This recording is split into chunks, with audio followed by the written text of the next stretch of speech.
우리는 정말 올 한 해 동안 진짜 믿음, 진짜 성도, 진짜 교회라고 하는 이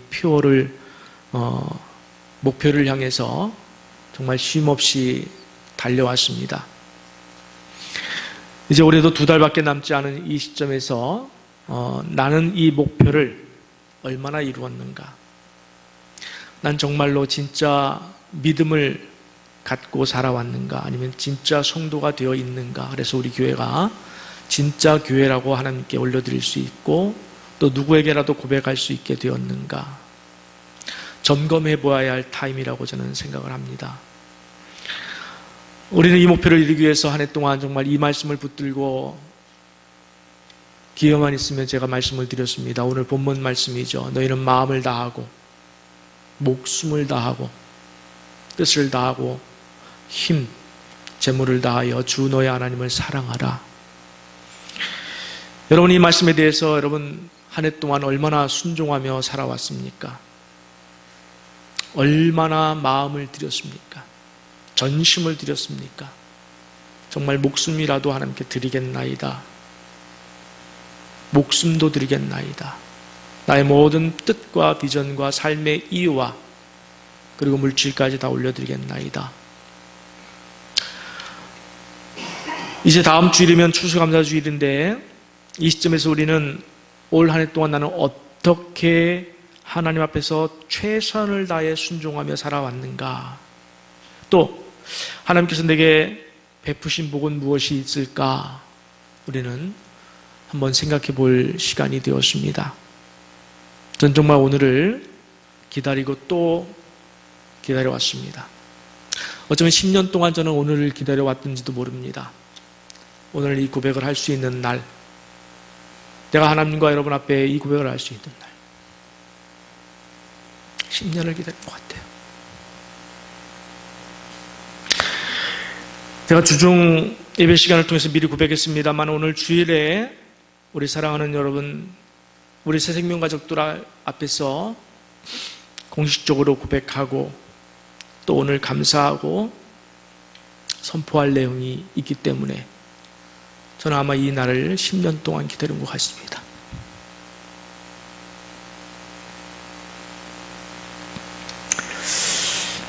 여러분도 아다시피 제가 섬유 근육통으로 10년을 넘게 고생을 해왔습니다. 이제 여러분 제 질병을 하나님께서 직접 손수 고쳐주셨음을 사랑하는 우리 새생명 가족들 여러분과 함께 감사드리고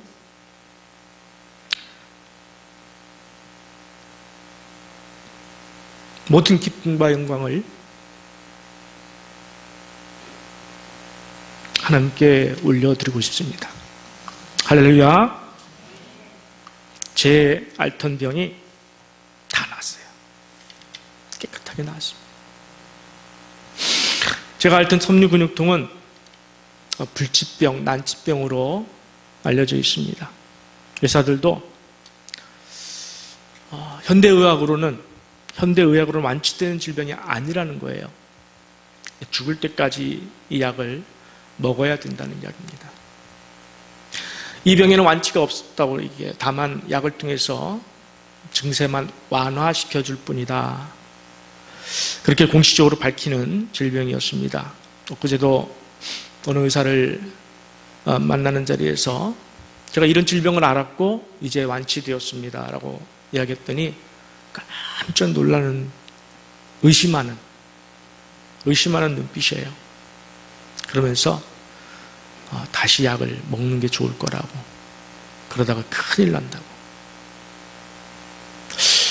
오늘은 저의 개인적인 고백으로 말씀 시간에 여러분과 함께 나누고 싶습니다.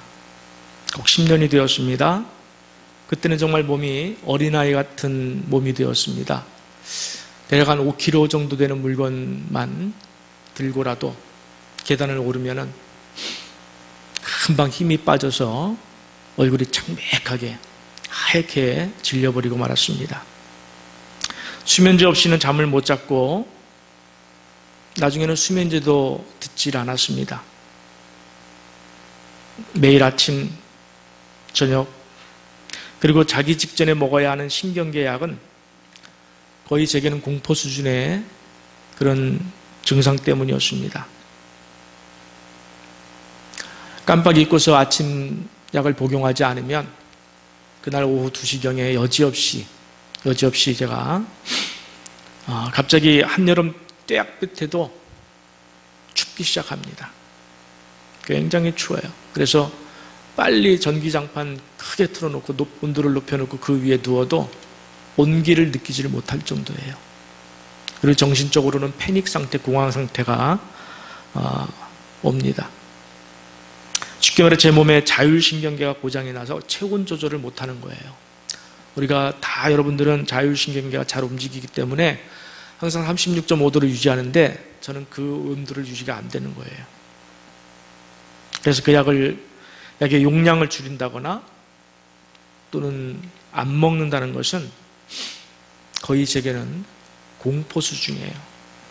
그로부터 한 4-5시간 후에 일어날 것을 생각하면, 그래서 그 약은 언제라도 안 먹었다 싶으면 먹을 수 있도록 차에도 넣어놓고 가방에도 넣어놓고 그렇게 살아온 것이 벌써 10년이 되었습니다.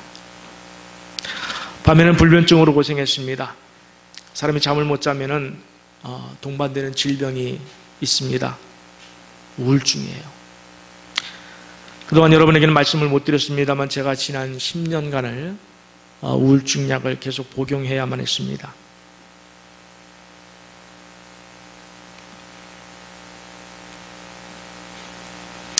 그 약을 먹어도 잠자리에 들면 계속해서 죽고 싶은 마음이 듭니다. 극단적 선택을 계속 생각합니다. 뇌가 시키는 것이었습니다. 목사가 무슨 우울증이냐고, 기도하면 되지. 그런 말씀을 많이 들었습니다만 우울증은 하나의 질병이기 때문에 어떤 심리 조절로 고쳐질 병이 아니었습니다. 뇌에서 도파민이라는 호르몬이 제대로 분비되지 않아서 생기는 질병이었습니다. 그리고 섭리근육통에는 꼭 목 뒷부분, 이 목 뒷부분의 근육서부터 시작해서 어깨, 그리고 등 근육, 허리 근육까지 통증이 오는 질병이었습니다. 아프기 시작하면 잠을 잘 수가 없어서 자기 전에 꼭 진통제를 먹어야 했습니다. 그리고 누구랑 이야기를 나눌라 치면은 한 10여 분이 지나면은 제가 저절로 눈이 감기고 그 피로감에 심신이 다운되어 지쳤습니다. 그래서 여러분과 상담하는 일도 많이 힘들었습니다. 그렇게 10년이 지났고 작년에 2년차죠. 저희가 2년차 다니엘 기도회를 했습니다. 다니엘 기도회가 끝나고 몇몇 성도들이 제게 저녁에 계속해서 이어서 기도하고 싶다. 전 너무 감사했어요. 얼마나 감사했는지 몰라요. 왜냐하면 사실 목회를 하면서 제가 저녁 기도회를 몇 번이고 시도했다가 혼자 하다 보니까 자꾸 지쳐서 중단되기를 반복해 왔습니다. 그런데 성도들이 같이 하자고 하니까 얼마나 좋겠습니까? 그렇게 시작한 기도회가 하루도 빠짐없이 1년간 이루어졌고 오늘까지 이어졌습니다. 그렇게 시작된 기도회는 저녁 8시 미스바 기도회였습니다. 성도들이 강대상까지 올라와서 저를 붙들고 저의 질병을 낫게 해달라고 하나님께 매달렸습니다. 우리 민권사님은 대표기도 시간에도 눈물을 흘리시면서 언제까지 주의 종을 질병에 묶어두시겠나이까 라며 간청하며 기도를 해주셨습니다. 저도 늘 치유를 위해서 기도하면서도 바울처럼 내 은혜가 네게 족하다 그렇게 말씀해 주시는 것 같아서 늘 감사하며 10년을 지내온 것 같습니다. 하나님, 병든 육신이라도 하나님께서 쓰시려고 하시면 써주시옵소서라며 올려드렸습니다. 그러던 중에 올여름에 제가 성대 결절 수술로 그 후에 말을 할 수가 없어서 기도원에 갔었습니다. 산책하고 있는데 갑자기 제 몸의 통증이 사라졌음이 느껴졌습니다. 항상 허리의 통증 때문에 손이 허리로 가고 그랬었는데 통증이 사라졌어요.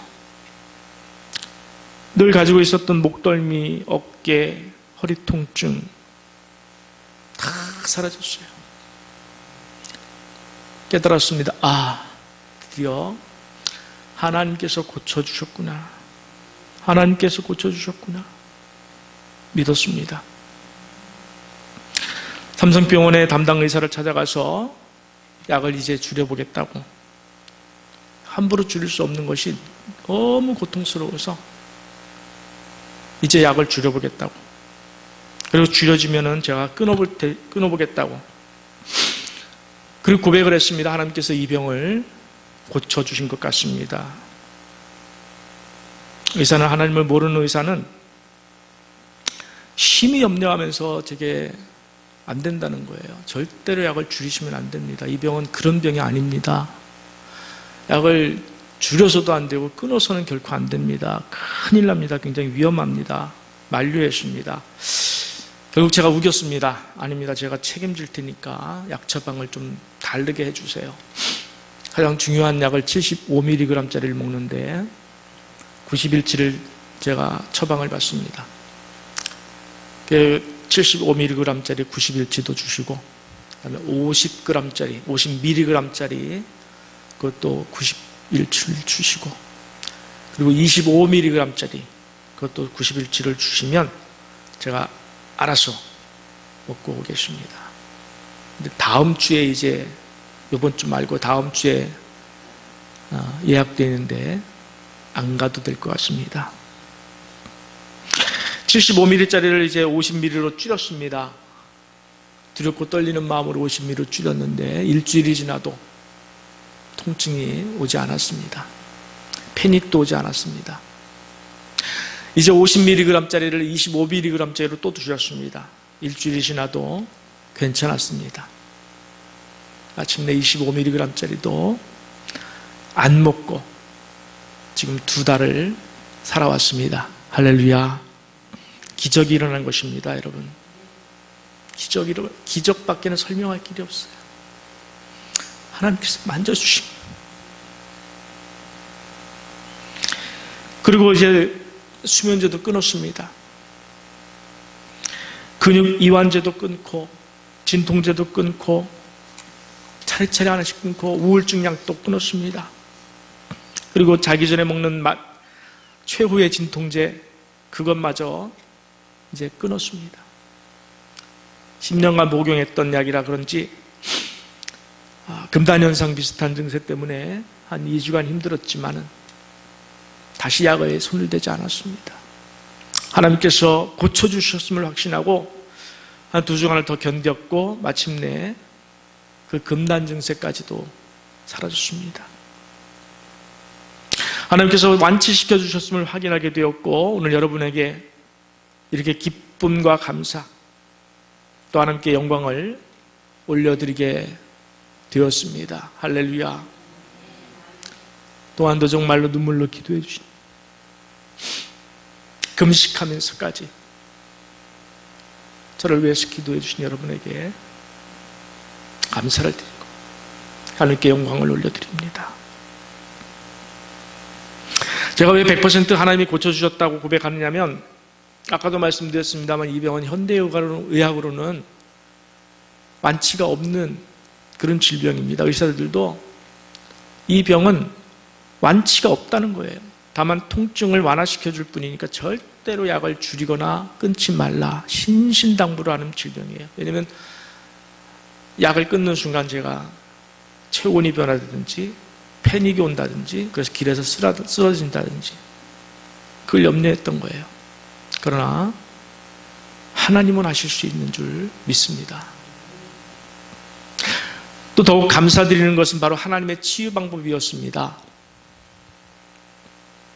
만약 누구 한 사람의 안수기도를 통해서 또 그 자리에서 치유되었다면 아마 이 간증을 들으시는 여러분이나 저나 어쩌면 하나님보다 그분을 더 앞세우게 되었을지도 모릅니다. 실제로 제가 요즘 목사님들에게 만나는 분마다 이야기를 합니다. 왜냐하면 우리 노예 목사님들 또 친구 목사님들은 제가 아프다는 사실을 다 아십니다. 그래서 10년 동안 같이 기도해 주신 목사님들에게 이제 이 병이 완치되었습니다. 지난번 세미나에 가서도 만나는 사람마다 제가 고백을 했습니다. 제가 기도원에 가서 이 병이 완치되었음을 제가 확인했습니다. 깨달았습니다. 느꼈습니다. 그러니까 목사님들이 이구동성으로 물어봐요. 어디 기도원이냐고. 그리고 어느 목사님에게 안수받았냐고. 그래서 제가 그랬습니다. 새생명 기도원에서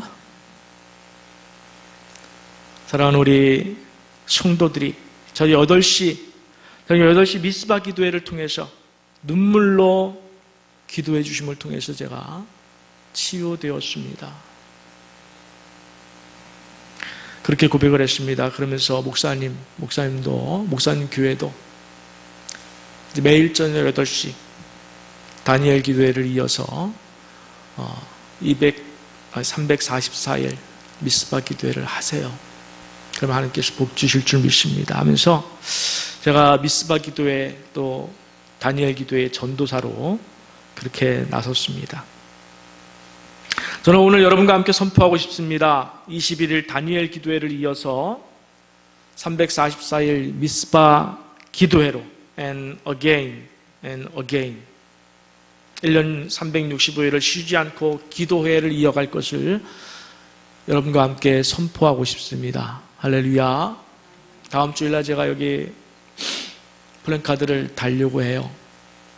어떻게 달까? 무슨 문구를 쓸까? 그러다가 계속해서 하나님께서 주시는 마음이 21일 다니엘 기도회를 이어 344일 미스바 기도회로 and again 그래서 끝나는 게 아니라 계속 again 할 겁니다. 그러면서 내 집은 만민이 기도하는 집이라 하신 말씀을 주셨습니다. 교회는 하나님의 집이고 그래서 기도가 쉬지 않아야 되고 다니엘은 하루에 3번씩 기도했다고 그랬습니다. 근데 우리가 새벽에 저녁에 2번 기도회를 못할까? 그래서 우리 교회가 정말 기도하는 교회로 세워지기를 간절히 바랍니다. 저는 다음 주일 추수감사주일을 맞이하면서 또 기도했습니다. 제가 사실 개인적인 얘기라 좀 말하기가 조금은 조심스럽습니다만은 하나님 기도했습니다. 하나님께 추수감사 예물만큼은 제가 수입의 사례비의 반을 올려드리겠습니다. 몇 년 하다가 못했습니다. 없어서 통장에 돈이 없어서 몇 년간 못했습니다. 사실 올해도 다시 간절하게 드리고 싶었습니다. 근데 돈이 없는 거예요. 그래서 기도했습니다. 하나님은 제게 천국의 생명을 주셨는데 제가 못 드릴 것이 뭐가 있겠습니까? 올해는 꼭 제 사례비의 반을 하나님께 올려드릴 수 있는 그랬으면 좋겠습니다. 오늘 통장에는 돈이 없었어요. 놀라운 일이 생겼습니다. 제가 늘 묵상하고 붙들고 기도하는 말씀이 있지요. 여러분, 제가 이 말씀을 얼마나 좋아하냐면 저는 이 말씀이 없었다면 하나님을 안 믿을 수도 있었다 이렇게까지 표현하는 그런 말씀이죠. 이사야서 55장 8절 9절 열어주세요. 이사야 55장 8절 9절 함께 읽습니다. 이는 내 생각이 너희 생각과 다르며 내 길은 너희 길과 다름이니라. 여호와의 말씀이니라. 이는 하늘이 땅보다 높음같이 내 길은 너희의 길보다 높으며 내 생각은 너희의 생각보다 높음이니라. 아멘. 아멘. 제 인생에서 하나님께서 늘 그래왔듯이 이번에도 하나님은 제 상상 너머에서 제 기도에 응답해 주셨습니다. 이 말씀의 의미를 제가 늘 말씀드렸죠. 우리가 답답해서 하나님께 기도할 때 하나님이 만약에 야, 너 답답하니? 나도 답답하다. 너 돈 없니? 야, 나도 돈 없다, 야. 네가 방법이 없는데 내가 무슨 방법이 있겠니? 라고 하셨다면은 저는 하나님 안 믿었어요. 근데 하나님께서 너 답답하니? 나만 믿고 따라오라. 내게는 하늘이 땅보다 높음같이 그렇게 많은 방법이 있다. 하나님께서 그렇게 오늘도 또다시 제게 응답해 주셨습니다. 상상 너머에서 제가 도저히 상상할 수 없는 방법으로 하나님은 응답해 주셨어요. 아침마다 여러분에게 보내드리는 말씀에 있죠. 오늘의 말씀과 그에 따른 제가 묵상글을 여러분에게 NN 114라고 뉴라이프 114 하루에 한 말씀을 4명에게 전하라. 무려 15년 동안 우리 권사님 16년이라고 그랬는데 12월이면 15년 되는 거예요. 15년. 그로부터 1년 전에 시작했으니까 진짜 16년간 그 말씀을 전해왔죠. 그 전한 말씀을 우리 아내가, 제 아내가 다른 사람에게 전해요. 또 그러면 그 받은 분이 또 다른 사람에게 전달해주는 릴레이식 기도, 릴레이식 말씀 전달이 있었습니다. 지난번에 제가 알지도 못하는 이름도 모르는 권사님께 연락이 왔습니다. 목사님, 날마다 아침마다 말씀과 묵상글을 받으면서 너무너무 고마워서 목사님께서 필요한 곳에 꼭 쓰라고 물질을 보내겠습니다. 하나님께서는 내가 상상하지도 못했던 방법으로 제 기도에 응답해 주셨고, 다음 주일에 제가 그렇게 소원했던 사례비의 반을 하나님께 올려드릴 수 있어서 얼마나 감사한지 몰라요. 여러분, 제 소원은 딱 한 가지입니다. 하나님께서 제게 맡겨주신 어린 양이신 여러분이 하나님을 기쁘게 만나요. 하나님을 제대로 만나고 그분의 손길에 은혜를 입고 복을 받는 삶을 살다가 천국에 가시도록 그렇게 제가 돕는 거예요. 그게 제 사명이에요. 여러분을 돕는 일도 사명이지만 그보다 앞서서 제가 하나님께 받은 사명이기 때문에 여러분을 섬기고 또 여러분에게 간곡하게 말씀을 드립니다. 그래서 용기를 내서 말씀을 드립니다. 여러분도 이번 추수감사절에는 저와 함께 하나님께 정말 크게 여러분이 할 수 있는 것 이상으로 한번 하나님께 올려드리시길 바랍니다. 물질 문제 앞에서 주저하시면 안 됩니다. 그리고 또 저를 오해하시면 안 돼요.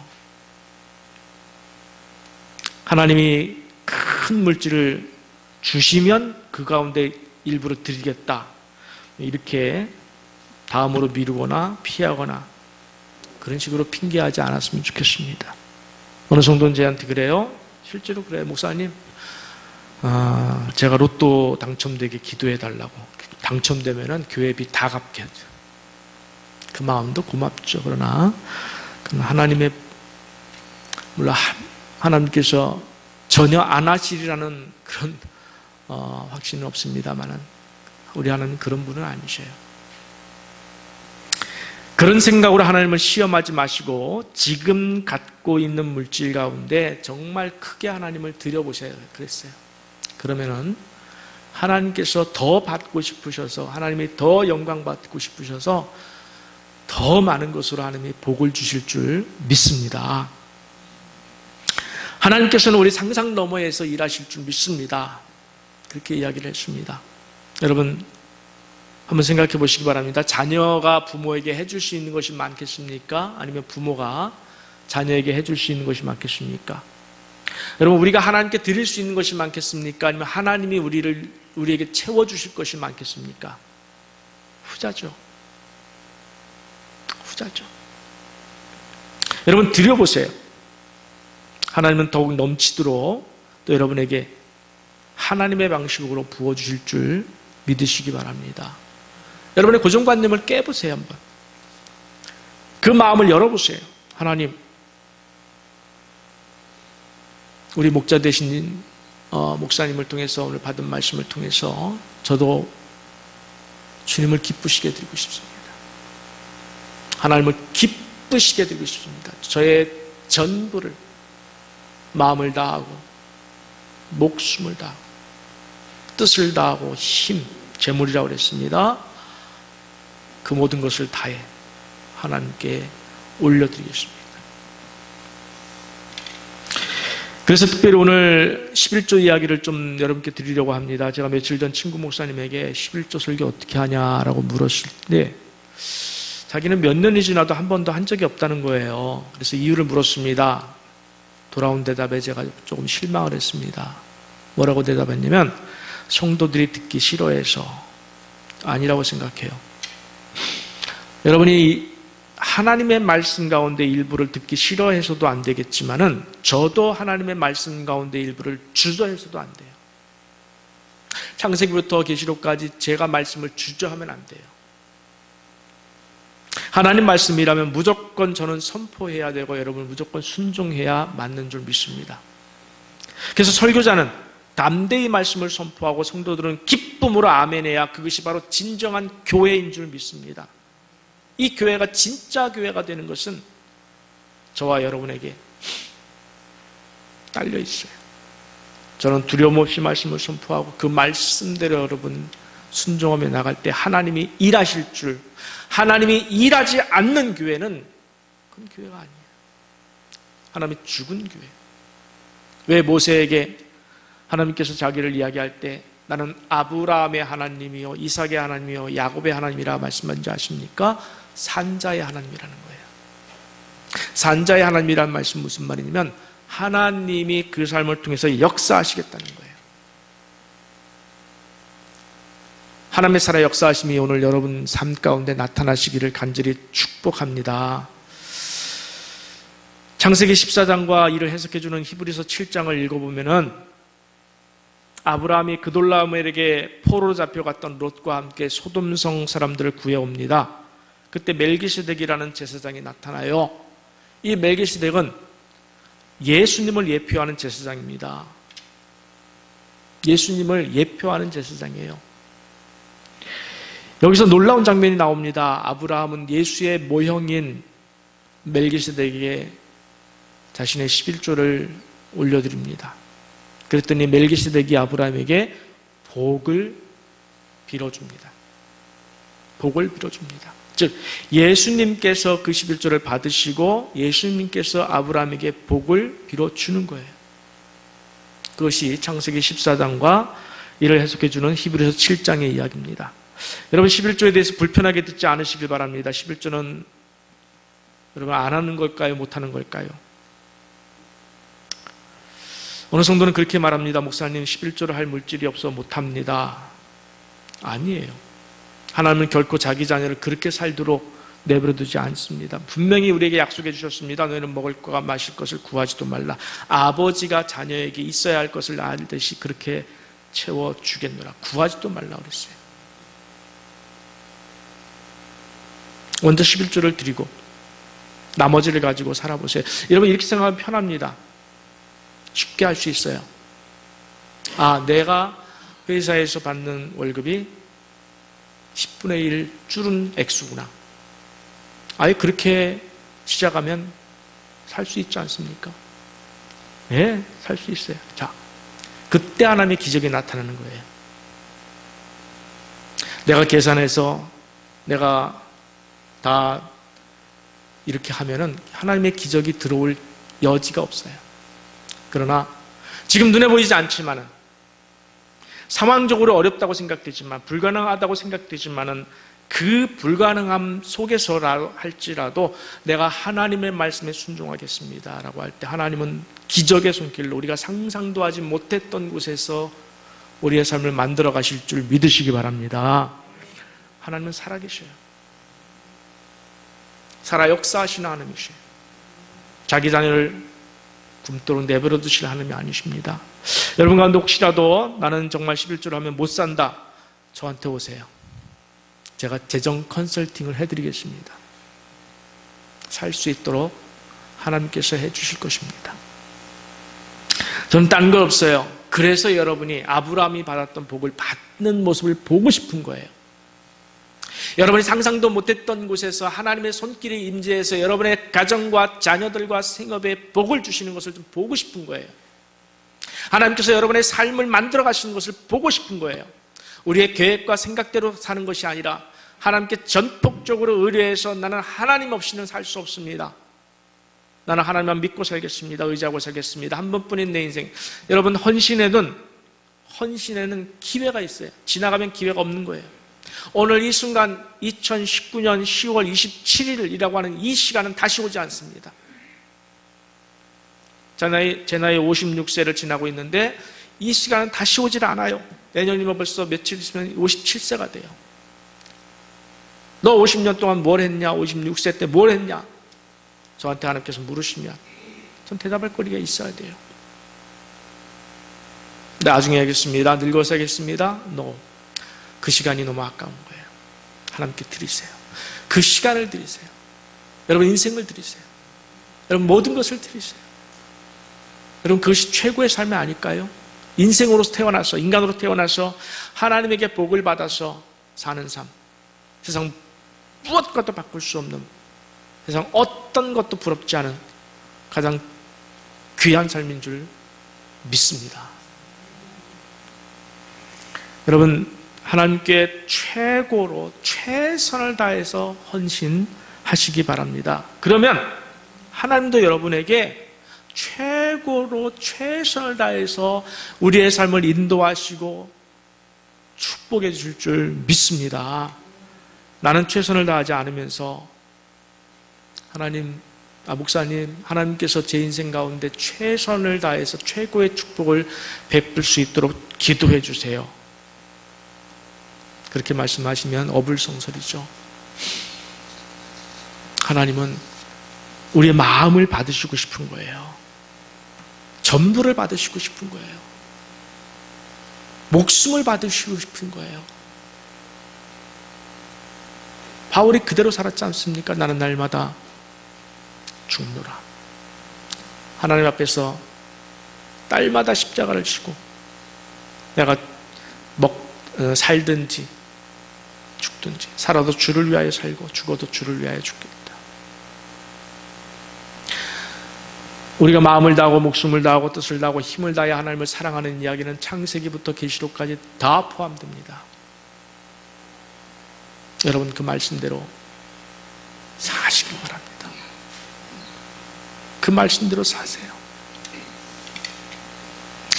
여러분 이번 추수감사절을 맞이해서 정말 저는 여러분이 11조를 통해서 또 최선의 감사 예물을 통해서 정말 하나님께서 여러분에게 최고의 복을 주시는 것을 보고 싶습니다. 여러분의 풀리지 않는 인생의 실타래 같은 그 인생의 모든 문제가 하나님 앞에 가지고 나와서 해결받는 모습을 보고 싶습니다. 하나님의 복은 우리가 상상할 수도 없는 곳에서, 여러분이 아무리 상상해봐야 안 되니까, 없으니까 주저하는 거예요. 근데 하나님은 그 상상 밖에서 벌써 준비하시고 계신 줄 저는 믿습니다. 저는 오늘과 같은 날이 오리라고는 꿈도 꾸지 못했습니다. 그러나 하나님께서 오늘을 준비하셨고 지나온 10년 동안의 삶을 돌아볼 때에 또 하나님께 감사할 수밖에 없습니다. 진정으로 하늘이 땅보다 높음같이 내 길은 너희의 길보다 높으며 내 생각은 너희의 생각보다 높음이니라 라는 하나님의 약속한 그 복을 이제 받아 누리는, 여러분의 상상 너머에서 일하시는 그 하나님의 임재하심을 깨달아 아시고 하나님께 모든 영광을 올려드릴 수 있는 우리 사랑하는 새생명 가족들, 또 오늘 예배에 참석한 모든 여러분들 되시기를 간절히 축원합니다.